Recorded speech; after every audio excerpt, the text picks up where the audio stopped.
Apparently, there was a big fire at Company HCL. When I heard the news, it felt like I had been hit on the head with a hammer because that's where my husband works. I hoped he was okay. I called him, praying he had escaped the fire. The phone rang, and then I heard his voice say, "Hello." "Eric, where are you? Are you safe?" I asked, my voice getting louder with relief. He sounded annoyed and said, "What's the matter with you? Why are you talking so loud? I'm at work. Don't call me while I'm working." Then he hung up. At least he wasn't involved in the fire, but his response was strange. "My name is Lisa, and I'm 35 years old. I'm a nurse and work has always been the main part of my life. I got married 6 years ago when I was 29. I felt lucky to get married just before turning 30. I met my husband Eric through a mutual friend. We hit it off right away and have enjoyed our married life in company housing. We've been married for 6 years, but we don't have any children yet. I believe we can build a happy family together. Eric is sometimes self-centered, but he's generally a kind and good person. He shows his love to me, and I feel safe with him. However, lately he's been very busy with work, even working on his days off. He seems tired and doesn't pay much attention to me at home. After dinner, he sits on the sofa with the TV on, but doesn't watch it. He looks at his phone all the time, using the TV as background noise. When I talk to him, he only responds with "yeah" or "oh" or something like that. I thought maybe I said something to make him upset, but I decided he was just tired from his busy work schedule. If he was that tired, I would make sure to bring him lunch and prepare dinner every day. I tried to make our daily lunch and dinner nutritious and well-balanced. Then one day, something strange happened. The day before, a coworker called me to ask if I could switch from the night shift to the day shift. So I suddenly had to change to the day shift. I had originally told my husband I would be working the night shift, so I thought I should tell him about the change. But I was busy and ended up emailing him on the same day. I emailed him, saying that I had switched to the day shift and would make dinner and wait for him. But he didn't reply. I thought he was busy at work, so I focused on my own work too. But even after I finished work, he still hadn't responded. He used to reply quickly, even using emojis sometimes. But this time, he only read my message and didn't reply. Is he working so hard, or is this just what happens after 6 years of marriage? Feeling a little sad, I went to the supermarket on my way home from work to buy some ingredients because I decided to cook a nutritious dinner for him again. It was very cold that day, so I decided to make a one-pot dish. I cut up the ingredients and waited for him to come home so I could start cooking right away. But no matter how long I waited, he never came home. He usually arrives home at 8 p.m., but when he finally came home, it was already 10 p.m. "Welcome back. You're home late. Did you have to work overtime?" "Oh yeah, but did you have to work the day shift suddenly?" Yeah. A coworker had an emergency. I was a little late in telling you." "I see. Well, I guess you couldn't help it, but it's a little annoying that you told me on the same day. I might have had plans for a drink or something." "Oh, you're right. I'm sorry." I said that and turned on the stove for the pot. "Oh, you haven't eaten yet?" "No, I thought I'd wait for you." "Well, thanks, but next time you don't have to wait for me." I felt a little sad hearing my husband say that. I waited for the hot pot to boil. It started to simmer, so I served my husband's portion, then mine. I was starving after waiting for him all this time. I was enjoying the hot pot, thinking it was delicious. Then I noticed my husband wasn't eating much. "What's wrong? You don't seem to be eating much," I said. He looked a bit confused and replied, "Oh yes. Actually, I was working late, and a junior colleague bought me a rice bowl, so I'm not really hungry." Okay. You should have told me that before I started making the hot pot," I said, feeling a bit upset. He seemed to notice my mood and said, "Okay, put my portion in the fridge. I'll eat it tomorrow morning," trying to cheer me up. Then he lay down on the couch. A few minutes later, he got up and suddenly said, "I'm going for a walk." "That's unusual," I said. I haven't been getting enough exercise lately, and I've been working late, so I need a change of pace, he answered as he began to get ready to go out. I felt a little empty sitting alone at the table eating the hot pot, so I put my portion in the fridge too. I felt like I had eaten too much, and my husband and I hadn't spent much time together lately, so I decided to go for a walk with him. But he refused and said it's not good to move just after eating. He also said he wanted to go for a long walk alone. He ended up going out for a walk by himself. I thought his behavior was suspicious, so I secretly followed him. My fear turned out to be true. Despite my voice, my husband was walking with great enthusiasm. He stopped in front of the park, a bit far from our house. He looked around and seemed to be communicating with someone on his phone. I wondered who he was talking to. A few minutes later, a car pulled in. My husband approached the car and started talking lightly with the person in the driver's seat. It was dark and hard to see, so I couldn't make out much more. I got closer to the car and saw the person in the driver's seat. She had long curly hair and glossy lipstick. It was a woman, laughing happily as my husband got into the passenger seat. He was totally having an affair, right? By the time I thought that, the car had already driven away. I stood there for a while stunned. Then my husband sent me a text message saying he met someone he knew and would be home a little late. Someone he knew just out of nowhere. I didn't believe him at all. He had said he had already eaten and didn't have an appetite, but it was past 3 a.m. when he came home. He didn't even notice that I was awake. He seemed tipsy and went to the kitchen to drink a glass of water. After that, he often worked overtime only when I was on the day shift.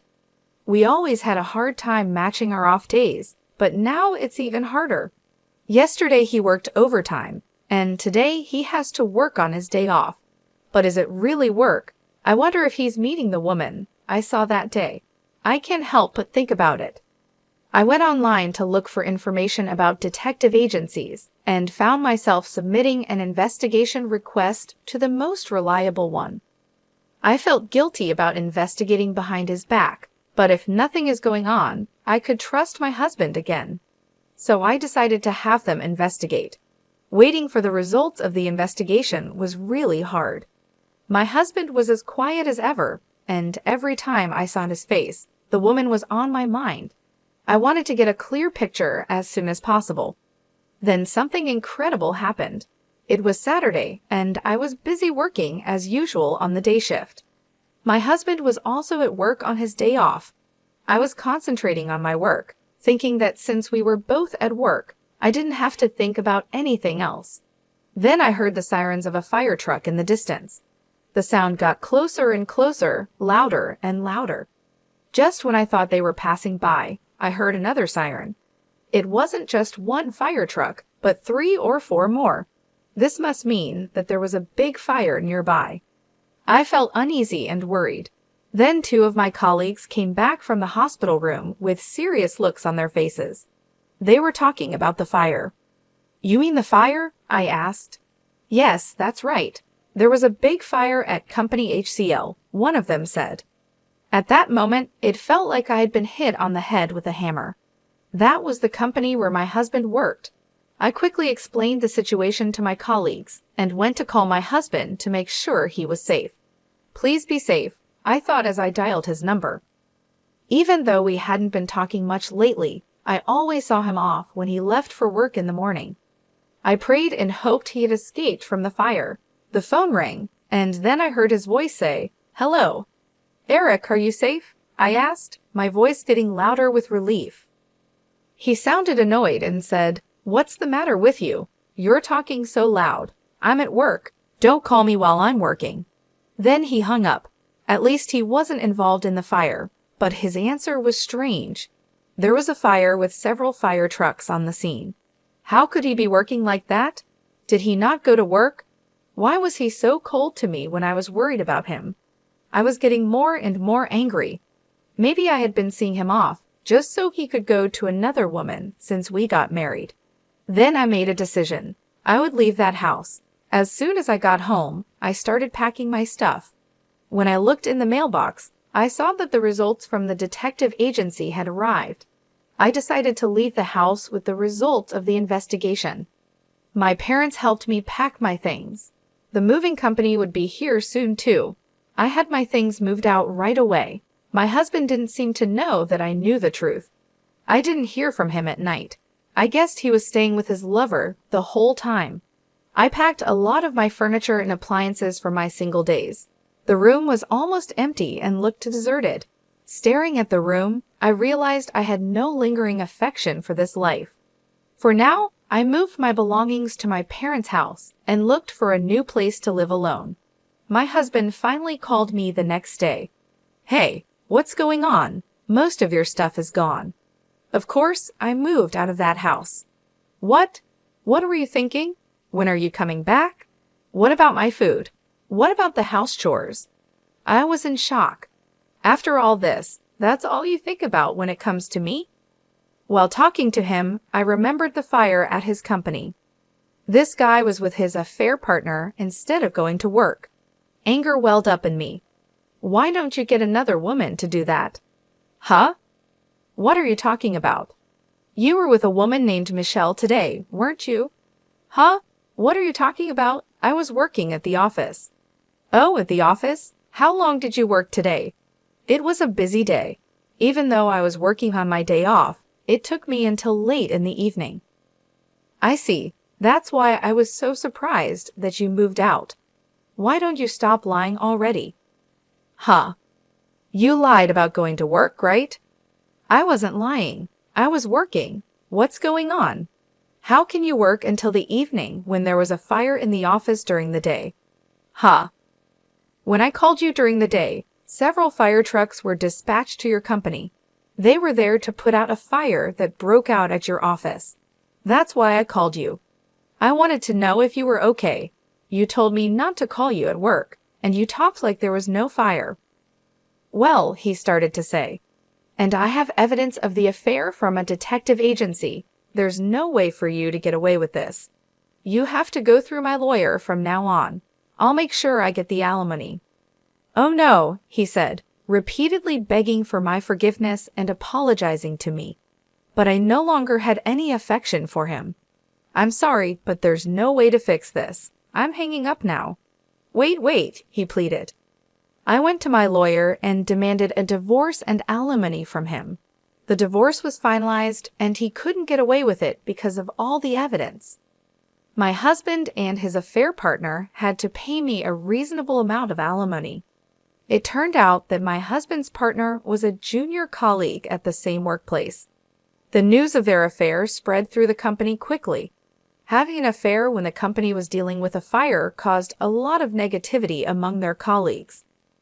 My husband and his affair partner are now getting cold stares from everyone around them, and they feel very ashamed of themselves.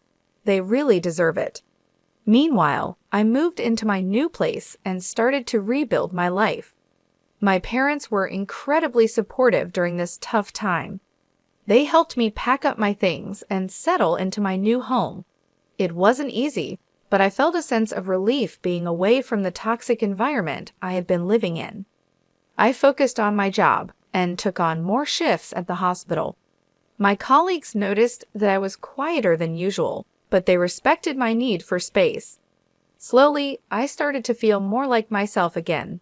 I even picked up a new hobby, gardening. It was therapeutic to nurture something and watch it grow. 2 weeks later, I received a letter from my ex-husband. He apologized again and begged for another chance. He wrote about how much he missed me and how miserable he was without me. But his words didn't move me. I had made my decision, and there was no turning back. I replied briefly, telling him that I wished him well, but there was no chance of reconciliation. I hoped he would find a way to be happy, but it wouldn't be with me. It was time for both of us to move on. One day, I ran into an old friend from college. We had lost touch over the years, but it was nice to catch up. She had also gone through a tough breakup and understood what I was going through. We decided to meet regularly, and soon we became close friends again. It felt good to have someone to talk to and share my feelings with. Months passed, and I found myself in a much better place. The pain and anger I had felt started to fade, and I began to look forward to the future. I even started dating again, taking things slow and enjoying getting to know new people. My ex-husband's affair and the divorce were hard lessons, but they taught me a lot about myself and what I want in life. I learned the importance of self-respect and the value of true, supportive relationships. I knew that I deserved better and that I would never settle for anything less again. Life was starting to feel normal again, and I was grateful for the journey I had taken to get there. It wasn't the path I had expected, but it led me to a stronger, happier version of myself. And for that, I was thankful. Meanwhile, I moved to a new apartment and started living a comfortable single life. The new place is cozy, and I feel at peace here. I've been focusing on myself and enjoying the freedom of being on my own. I hope to meet a sincere man in the future, but I'm not in a rush. I'm taking my time because I want to find someone who truly respects and loves me. My job as a nurse is stable and fulfilling. It keeps me busy, and I find joy in helping others. This stability has given me the chance to focus on my personal growth and well-being without the pressure of jumping into another relationship too quickly. I've been spending my free time exploring new hobbies and interests. Gardening has become one of my favorite activities. It's therapeutic to watch my plants grow and flourish, much like I am. Looking back, I think about how she found out about her husband's affair. The fire at his company was unexpected and shocking, but it brought the truth to light.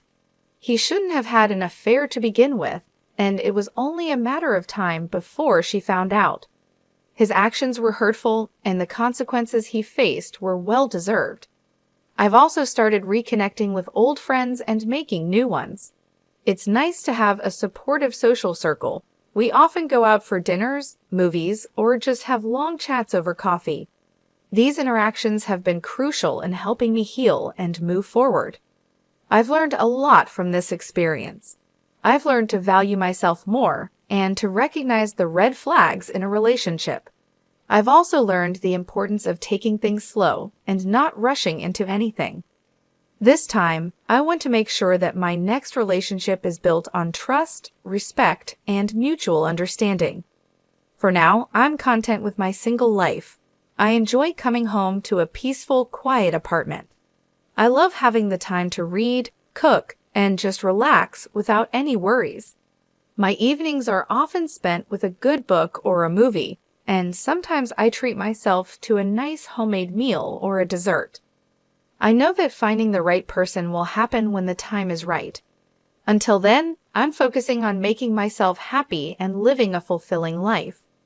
The journey has been tough, but it has also made me stronger and more self-aware. Enjoying my single life as a nurse has been a rewarding experience. I've grown a lot as a person, and I'm excited about what the future holds. I'm taking one day at a time and cherishing every moment. I know that when I do meet someone special, I'll be ready, and it will be worth the wait.